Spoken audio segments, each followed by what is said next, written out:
네, 이재명 경기도지사가 친형의 강제 입원과 관련해서 오늘 수사경찰을 검찰에 고발하려던 방침을 바꿔서 내일로 연기했습니다. 검찰과 기소 의견 송치 3가지 혐의 쟁점을 얻고 첨예한 대립이 이어지고 있습니다. 네, 한편 최근 제주도에서는 실종 사망 사건이 잇따라 발생하면서 이 제주도 주민들의 불안감이 높아지고 있는데요. 오늘 전문가와 함께 이야기 나눠보겠습니다. 네. 이호영 변호사 나오셨습니다. 안녕하세요. 네, 안녕하세요. 예. 자, 이재명 경기지사 얘기부터 좀 해보겠습니다. 일단 뭐 오늘 경찰을 고소한다고 했는데 일단 하루를 미뤘네요. 네. 일단 경찰이 권한을 남용하고 또 사건을 조작했다는 것이 검찰 고발할 방침의 이유였는데 연기한 이유는 어떤 겁니까? 일단은 알려진 바에 따르면 이 지사의 한 측근이 원래 오늘 오전 11시에 수원지검에 고발장을 접수하려다가 지금 고발장 보정을 위해서 제출 일자를 하루 연기했다. 따라서 늦더라도 내일 중에는 고발장을 접수할 것이다. 이렇게 밝혔다라는 지금 언론 보도가 나왔습니다. 예. 네, 그래서 이 지사가 특히 4일에 이제 페이스북에 글을 올렸는데 이제 경찰이 자신의 사건을 조작하고 있다라는 그런 취지로 강력하게 글을 올렸어요. 예. 그래서 이 내용을 보니까 경찰이 대면 진찰을 거부하는 환자, 이제 작고한 형님이겠죠. 네. 이 지사의 형님에 대해서 강제 대면 진찰 절차 진행을 대면 진찰 없이 대면 진찰을 시도했다.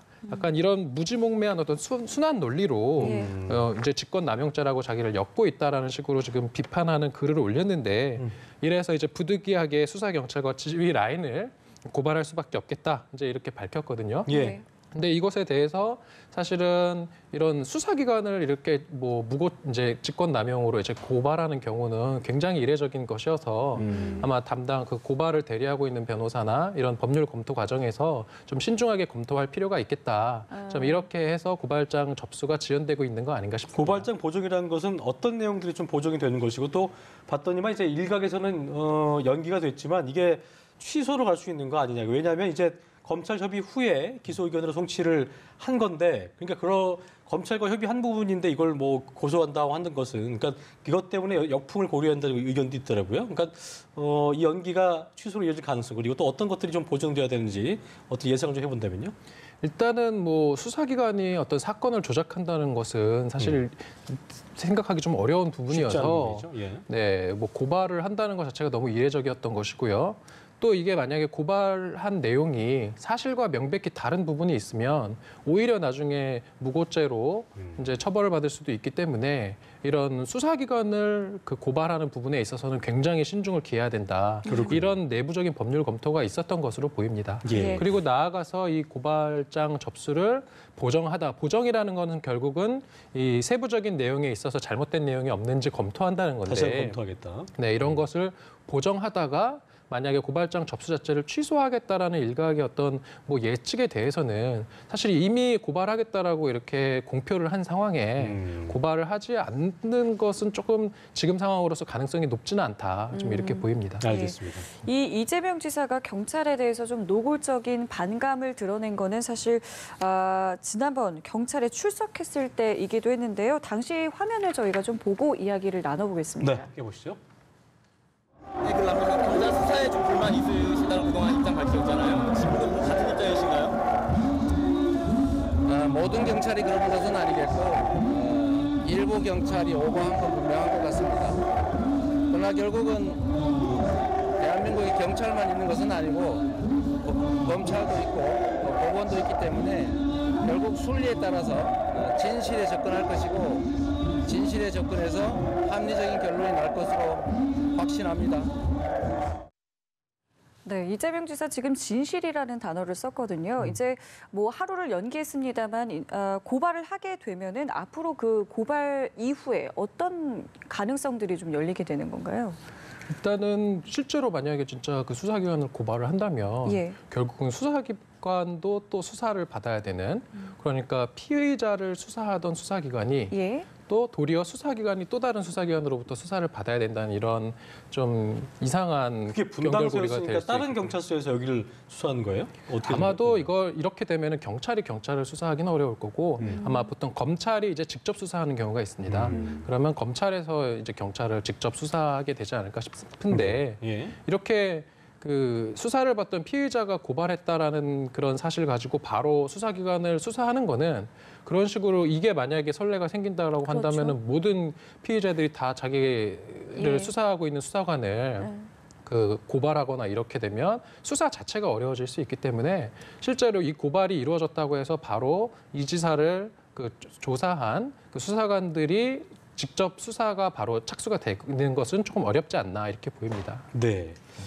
그리고 이제 이 지사가 언론을 향해서도 그 전면전을 선포한 것이 KBS 보도에 대해서 박근혜, 이명박 정부 때도 있지 않던, 그러니까 이거는 그때 당시는 편향성이었지만 지금은 뭐 편향도 아니고 악의적으로 그냥 없는 걸 얘기한 가짜 뉴스라고 보도했다라면서 굉장히 공개 사과까지 요구를 한 상태인데요. 일단 대면 진단 관련, 그러니까 그 형님의 그 대면 진단 관련 이 내용을 좀 시청자 이해를 위해서 좀 풀어주세요, 그걸요. 좀 어떤 내용인지. 예. 일단은 어떤 그 특정 이제 환자를 정신병원에 강제 입원하기 위해서는 그 이제 관할 그 도지사 네. 이제 승인이 있어야 되는데 이렇게 승인을 하기 위해서는 그 반드시 그 환자를 입원시킬 때 필수적으로 거쳐야 하는 절차가 그 정신과 전문의의 대면 상담 절차입니다. 그런데 이제 해당 그 이 지사가 지금 강력하게 반발하고 있는 부분은 뭐냐면은 최근에 나왔던 보도에서는 이러한 그 정신과 전문의의 대면 상담 절차가 누락돼 있는데도 당시에 성남시장이었던 그 이 지사가 예. 그 관계 공무원에게 강제 입원을 지속해서 종용했고 예. 이에 일부 공무원이 적법하지 않다라고 반발을 하자 이 공무원을 전보 조치하고 또 새로 발령을 받은 공무원에게 이 같은 똑같은 지시를 계속 했다라는 식으로 보도가 됐거든요. 아. 예. 그러니까 이 부분에 대해서 이제 이 지사가 이건 사실이 아니다. 따라서 이거는 가짜 뉴스다. 그래서 이제 이게 KBS 뉴스인데 KBS에서는 공식적으로 사과를 해라. 예. 이렇게까지 지금 입장을 밝힌 상황입니다. 그렇군요. 그러니까 지금 요목조목 이 지사가 굉장히 좀 적극적으로 반박을 하고 있는 모양새인데 왜 이렇게 벌써부터 이게 법리 공방이 치열하게 전개가 되는 건지 궁금한데요. 아무래도 이제 보통 이제 수사를 받을 때 예. 이제 수사기관에 임하는 그 이제 방식은 두 가지거든요. 하나는 혐의를 인정하고 반성하면서 뭔가 선처를 구할 것인가. 예. 아니면은 내가 강력하게 무죄를 주장하다가 무죄가 받아들여지면 무죄가 될 것이고 만약에 받아들여지지 않으면 오히려 괘씸죄로 더 강하게 처벌받거든요. 네. 그런데 이 지사가 그 후자의 방법을 택한 것은 결국 이 정치 생명이 위험해질 수도 있고 실제로 이 혐의 사실이 지금 7가지 혐의 사실에 대해서 3가지가 이제 기소 의견으로 송치가 됐는데 예. 이 3가지 혐의라는 것이 사실은 다 보면은 뭐 친형의 강제 입연이라든지 그다음에 허위 사실 공표라든지 어떤 그 이 지사의 그 정치적 도덕성에 큰 치명타를 줄 수 있는 부분이기 때문에 네. 그것이 쉽사리 인정하고 갈 수는 없는 것으로 보입니다. 승부수를 거는 거다 이렇게 볼 수 있다고 하시는 거죠. 그렇죠. 예. 네. 기소 의견이 3건인데요. 네. 친형 정신병원 강제 입원 또 그리고 성남시 분당구 대장동 개발 허위 선거 공보물 혐의 또 검사 사칭 혐의도 있던데 이 3가지 내용이 어떤 건지 조금 더 구체적으로 좀 짚어주신다면요. 네. 예. 결국은 뭐 이제 친형 강제 아까 입원 말씀 관련된 주신 것은 거고요. 이미 나왔고요. 그다음에 그 허위 사실 공표 2건이 있는데 그 대장동 개발 업적을 과장한 선거 공보물을 이제 공표했다. 공표했다. 이게 이제 조금 구체적으로 들어가 보면 이게 그 지난 8월에 그 자유한국당 그 변환봉 그 성남 그 당협위원장이 이 지사를 고발을 했는데 네. 그 이유가 뭐냐면 이 지사가 그 선거 공보물에 그 대장동 개발로 자신이 5,503억 원을 벌어서 그 수정구 신흥동 일대 공원을 조성하기 위한 용지를 매입했다.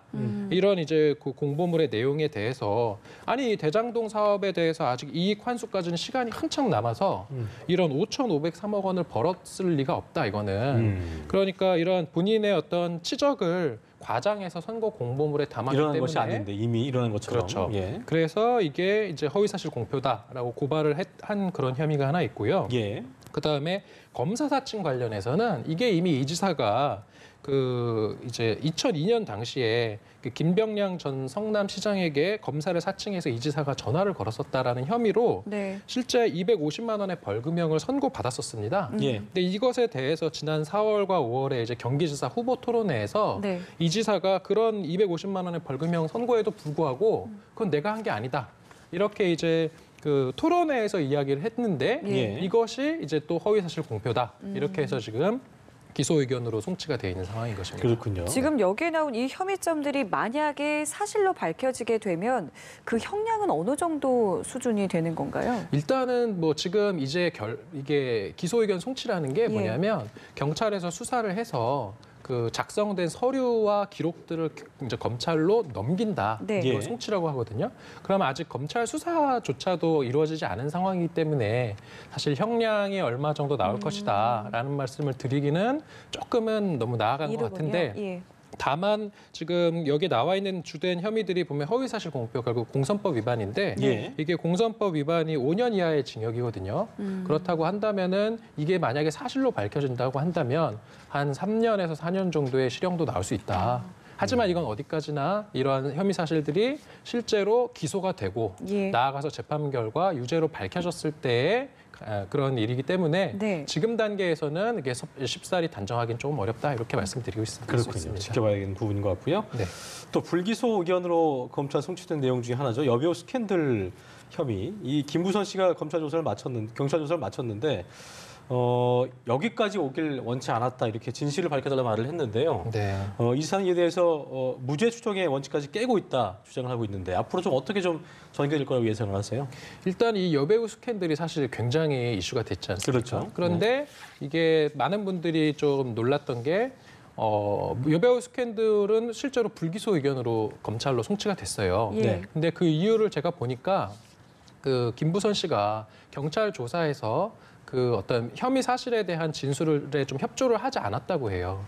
그러니까 피해자의 진술이 가장 중요한 사건에서 그 피해자 김부선 씨가 그 경찰 조사에 협조를 제대로 하지 못했기 때문에 이 부분에 대해서 기소 의견으로 송치를 하지는 못한 것이고 예. 따라서 검찰 조사에 지금 김부선 씨가 적극적으로 응한다면 향후 혹시 이게 기소 의견으로 송치될 가능성을 배제할 수는 없지만 예. 문제는 이런 것 피해자의 진술 이외에 어떤 확실한 그런 물증이 없이 네. 이분이 혐의를 기소하기는 조금 어렵지 않나 좀 이렇게 보입니다. 그렇군요. 자, 다음 주제에 넘어가 보겠습니다. 네. 배우 고 장자연 씨를 성추행한 혐의를 받고 있는 전직 기자의 재판이 오늘 열렸습니다. 이번 재판에서 좀 어떤 부분들이 주요 쟁점으로 다뤄지게 되는 겁니까? 네, 이것은 사실은 그 장자연 씨가 소속돼 있는 기획사 예. 그 대표 생일 파티에서 그 전직 기자가 장자연 씨를 성추행했다, 네, 강제추행이라고 하죠. 예. 강제추행했다는 혐의로 기소가 됐고 오늘 첫 공판이 열린 겁니다. 근데 이렇게 이제 첫 공판이 열리면 어떤 절차가 진행되냐면 그 이제 피고인이 본인이 맞는지 인정 신문을 하고요. 예. 그다음에 본인한테 제기된 공소 사실 이 부분의 혐의에 대해서 인정하는지 다투는지를 먼저 물어보는데 예. 오늘 변호인이 그 전직 기자의 변호인이죠. 그분이 이 사람은 지금 굉장히 억울함을 호소하고 있다. 공소 사실 전부를 다투겠다. 그러니까 유죄를 인정할 수 없다. 이렇게 했고 그러면 이제 그 다음 절차가 뭐냐면은 이 검찰이 이제 기소를 할 때는 증거가 있지 않겠습니까? 그 증거들의 이제 목록이 있습니다. 그 증거 목록이라 하는데요. 그 증거 목록에서 이 전직 기자의 유죄 증거로 사용된 그 목격자 진술 조서가 예. 있습니다. 예. 그 진술 조서의 증거 능력에 대해서 그 이제 피고인 측은 동의를 하지 않았습니다. 동의를 하지 않았기 때문에 이 진술 조서의 내용이 맞는지 네. 이 진술 조서의 증거 능력을 인정하기 위해서는 그러한 진술을 한 사람을 직접 법원으로 불러와서 증인 신문을 해봐야지 이 진술 조서를 유죄의 증거로 사용할 수 있거든요. 따라서 이 다음 이제 재판에서는 이 장자연 씨를 강제추행한 것을 내가 보았다라고 하는 사람을 법정으로 불러서 네. 이 사람에 대한 증인 신문을 할 예정인 것이고요. 예. 이 증인 신문 과정에서 이 사람의 진술의 신빙성이 인정되는지 이 부분을 좀 강력하게 검찰과 변호인 측이 다툴 것으로 보입니다. 일단 뭐 오늘 그 해당 기자는 굉장히 억울하다는 입장을 밝혔다고 하죠. 일단 그 기자는 뭐 아무 말도 하지 않았다고 하고요. 네. 근데 기자의 변호인이 그렇게 억울하다라는 이야기를 진술을 했기 때문에 네. 결국은 기자 측에서 그렇게 억울함을 호소한 걸로 봐도 무방합니다. 그렇군요. 그럼 결국에는 이제 다음에 나올 그 증인의 그렇죠. 신빙성 인정 여부가 굉장히 중요한데 이 여부는 좀 어떻게 판단이 되는 겁니까? 보통은 이제 그 증인의 이제 진술의 신빙성은 예. 결국은 그 증인이 그 수사기관에서 했던 진술을 다시 한번 계속 물어보고요. 물어봐서 증인이 이제 수사기관에서 했던 예. 그 진술과 법정에서 한 진술이 일관되는지, 그 다음에 그 진술이 이루어진 그 당시의 정황을 비추어 봤을 때 예. 다른 어떤 사정과 어떤 같이 고려를 해서 예. 이게 신빙성이 좀 있는지, 결국은 그 지금 변호인도 그런 이야기를 오늘 살짝 했는데 네. 공개된 장소에서 그렇게 강제추행할 수 없다, 이런 이제 진술을 했거든요. 예. 이것은 결국은 증인의 진술이 결국은 합리적으로 받아들여질 수 없는 부분이다. 이렇게 해서 증인의 진술의 신빙성을 살짝 오늘 탄핵을 한 것이고요. 실제로 본격적인 탄핵은 다음 증인신문에서 아마 이루어질 그런데 것으로 이제 증인신문에서도 하도 오래전 일이기 때문에 뭔가 정확한 어떤 증거물이 나오지 않는다면 이게 뭐 정황 증거로만 뭐 진술로만 이게 맞다라고 할 수도 없는 부분이잖아요, 그죠?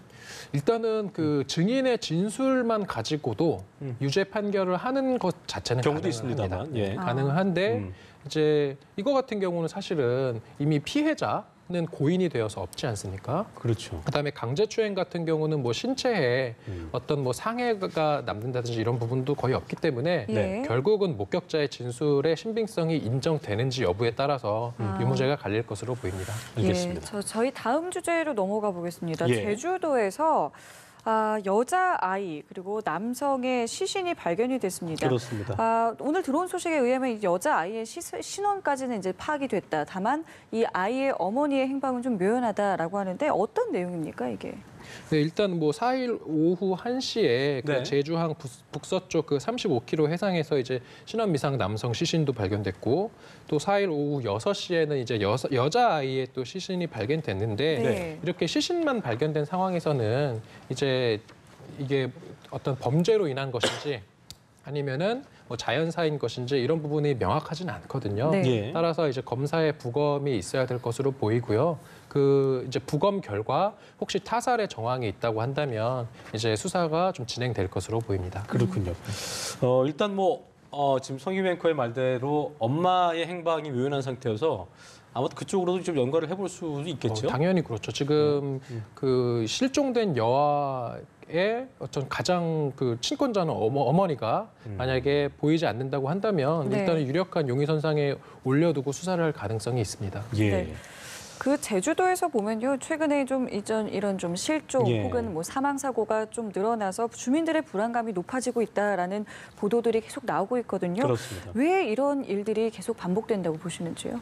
뭐 일단은 지금 제주도 같은 경우는 사실 외지인 유입도 많고 뭐 외국인 유입도 많고 한데 결국은 사람이 많아지면 이런 사건 사고가 많아지는 것으로 보이고요. 네. 이게 뭐 단순히 외지인 때문이다, 또는 심지어 최근에 이제 난민들의 어떤 그런 문제도 있지 않았었습니까? 예. 그런 문제 때문에 지역 주민들의 어떤 이제 그 여론이 좀 악화되는 부분은 있는데 이것을 섣불리 뭐 외국인 때문이다 또는 외지인 때문이다 이렇게 보기는 조금 어려워 보이고요. 아까 이제 그 최근에 제주도 어떤 이런 실종 사망 사건이 있다는 것의 원인을 볼 때 어떤 유입된 외국인 급증으로만 볼 수도 없다는 말씀하셨는데 실제로 뭐 최근 도내 5년간 5대 범죄 발생 건수를 봤더니 오히려 또 감소하고 있다면서요, 또. 네. 예. 그러니까 사실 저도 이제 가끔 요즘에 제주도 가보고 하면 예. 그 자치 경찰들이 되게 많이 길거리에 보이거든요. 예. 그리고 최근 몇 년 전에는 그 중국인 관광객들이 이제 많이 유입이 되면서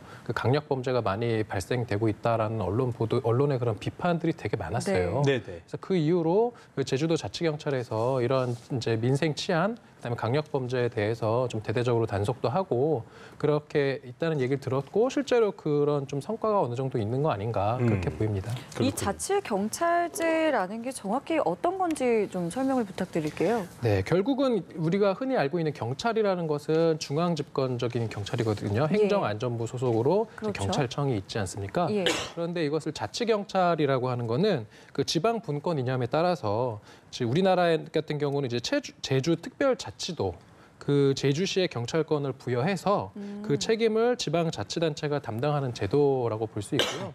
그 영화 같은 데 보면 미국에도 보면은 그 이제 범죄자가 막 도망을 가면서 네.